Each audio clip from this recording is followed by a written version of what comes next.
Hey guys, so in this video, I'm going to go a bit more in detail about part one of the Amazing Jazz Improv exercise, okay? This applies to both the blues and the standard editions, okay? We're gonna work on both, and I'm going to just help you understand exactly how the exercise works in a bit more detail. So the concept is this. In order to improvise well, the most basic element you need to understand is what scale applies to which chord. So what I did at the beginning of the PDF is provide you with the scales that you will need to improvise over those chord changes. I also gave you some left-hand chords to use. Now these are just so that you have some basic left-hand harmony going while you work on the exercise, which is primarily in your right hand. So what am I doing here in terms of the scale application? For the minor chords, I'm applying a Dorian scale. So in this case, the first chord is F minor 7. So I'm going to apply the F Dorian scale. Then we have B flat minor 7, so we'll apply the B flat Dorian scale. Then we have E flat 7, so we do the E flat Mixolydian scale. Now remember, Mixolydian scales are just dominant scales. They're exactly the same as a major scale, but with a flat 7. And then, finally, Ionian, or just a normal major scale.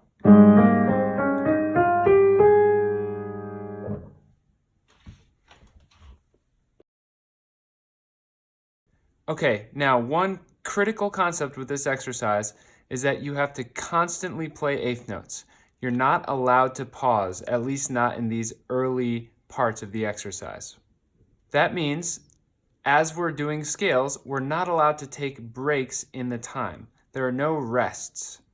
So part 1.1 is applying the scales directly to the chords in this fashion.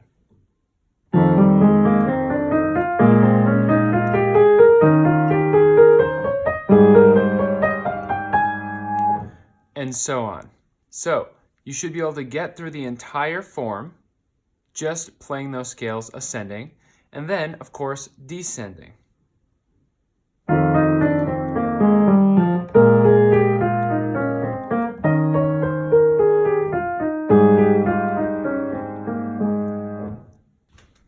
Or in the case of the blues,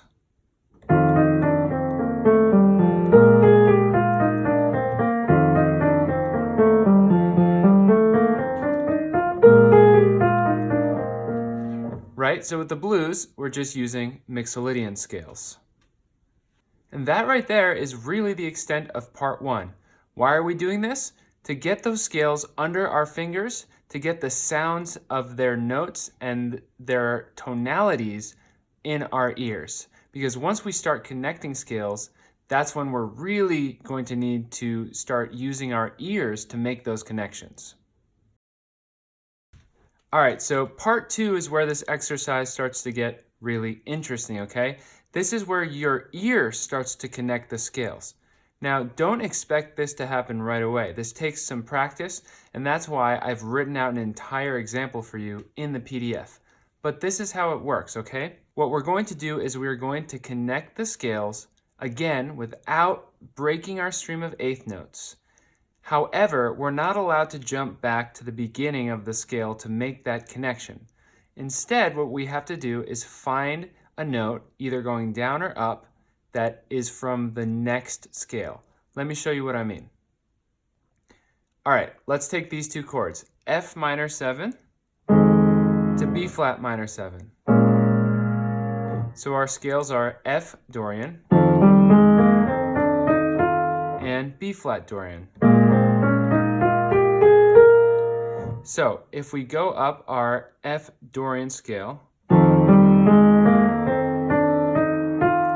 if we continue our stream of eighth notes, we are now at a point, we've done 8 eighth notes, time for bar 2, the switch to the B flat minor.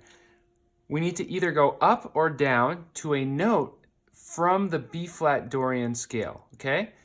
So we have two options. We have an E flat or G, okay? So let's start that again, and this time let's move up to the G.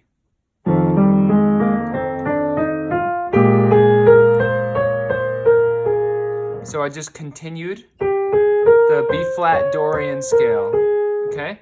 This time let's do the same thing, but let's instead go down to the E flat.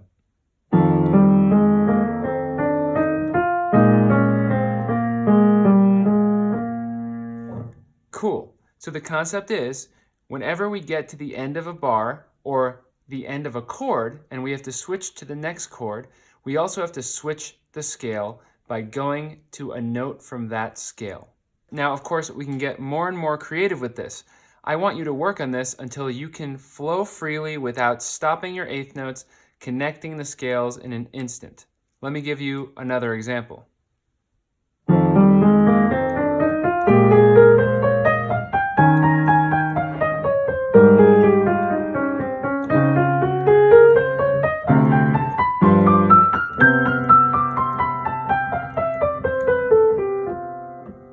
Here's yet another example. Note that we don't necessarily have to always start on the 1 when we begin. We could start on the 2 or the 9.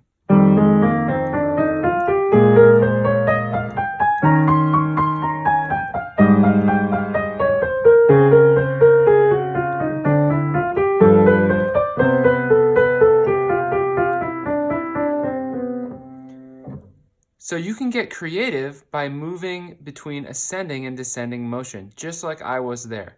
Okay, there's no restrictions on whether you go up or down.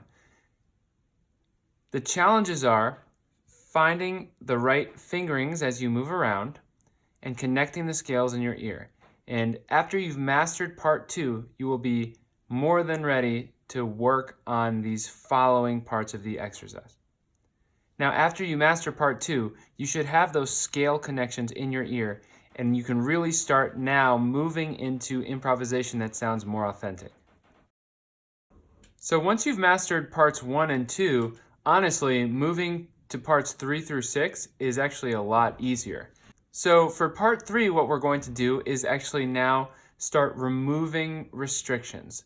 That means that we are now going to be able to move in larger intervals. What do I mean by that?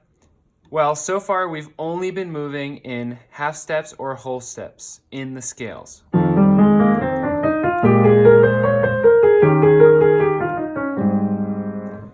Now you are allowed to skip an interval as much as a major third. So, for example, we could do... So we just skipped a minor third there, C to E flat. We could also do... So we skipped a minor third there, and then another minor third here. So we could even go so far as to do...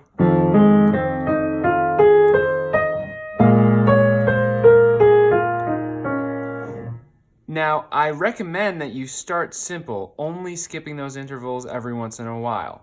Then, as you become more comfortable and have this more in your ear, you can do it more often. Here's an example of starting simple.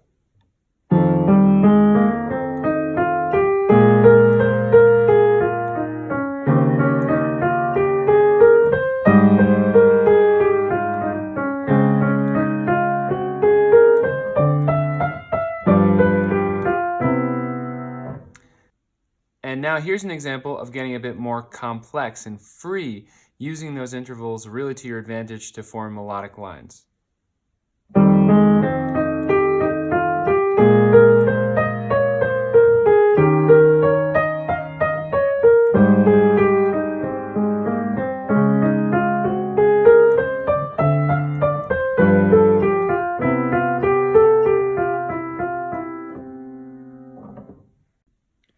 I do want to quickly point something out, which is, for the sake of simplicity, we've been doing a D major scale here at the D flat major.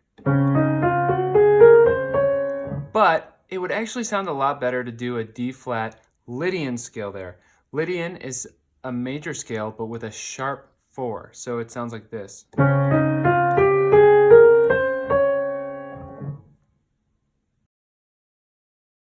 Now in part 3, we still weren't allowed to use rests, okay? We were allowed to jump intervals, but we were never allowed to stop our stream of eighth notes. In part 4, we are now allowed to drop an eighth note here and there. So in other words, we can start forming melodies that actually start and stop. Here's an example.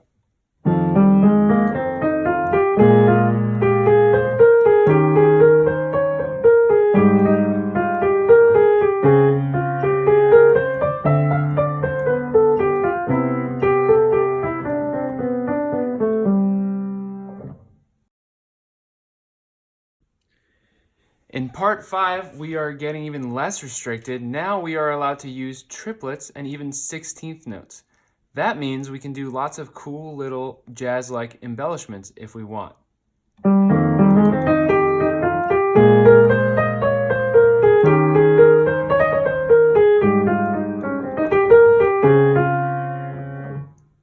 So again, the concept is very simple.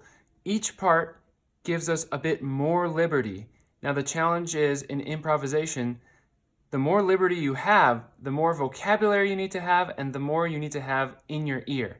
So in practicing these exercises and mastering it part by part, what you're doing is you are building your own vocabulary, building your ear's ability to hear the connections between chords and scales and form your own melodies, which at the end of the day, forming your own melodies based on those scales and maybe some other scales that also can apply if you're more advanced, that is essentially how improvisation is formed. Now finally in part 6, this is essentially giving you the freedom to just improvise freely. You are now allowed to use notes outside of being restricted to those exact scales. So if you want to throw in a leading tone here and there to get to another note, by all means, please do so. Now this takes time. You have to learn jazz vocabulary. I would also recommend learning some bebop scales because that would also help you hear chromatic leading notes better as you're doing linear development. However, for the sake of this exercise, I want you to try just throwing in little passing tones between notes that you want to get to. And over time, your ear will start to hear how this works. Here's an example.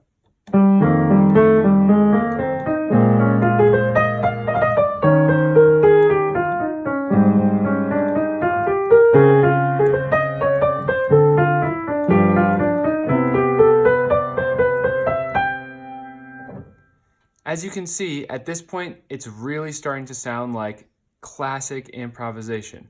Now, the whole point of this exercise is to take you from essentially 0 to 100 on being able to apply scales to chords. I hope that you find this helpful. As always, feel free to get in contact with me, and good luck with all of your practicing.